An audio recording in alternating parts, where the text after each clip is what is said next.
Это сад Джадида в городе Ургенч, у здания университета Мамуна.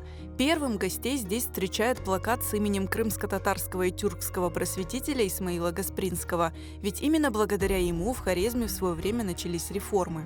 Birinchi Xorazmda tashkil etilgan Jadid maktabi Xorazmda Xiva shahrida 1898-yilda faoliyatini boshlagan bo'lsa, undan oldingi davrda, ya'ni 1883-yildan keyingi davrda Xorazmga Ismoil Gasprinskiy bosh muharrirligidagi tarjimon gazetasi Toshkent, Amudara bo'yidagi Petro Alexandrovsk, ya'ni To'rtko'l shahridagi pochta orqali Xorazmga yetib kelib turgan. Учителя регулярно отправляли Гаспринскому новости из жизни школы, рассказывали о деятельности местных джадидов.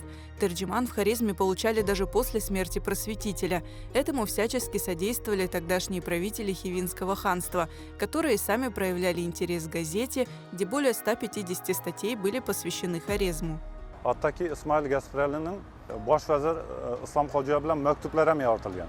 Aynan 158 ta maqola Xorazm tarixini o'rganishda, hattoki Ogahiy, Bayoniy, Lafasi, Bobojon Taroq asarlaridan ham kuchli bir tarixiy ahamiyatga ega. Сам Гаспринский не доехал до Хорезма, где в то время не было железной дороги. Тем не менее, он смог наладить крепкую связь между Крымом и Хорезмом, где до сих пор помнят и чтят наследие просветителя, а также изучают его деятельность.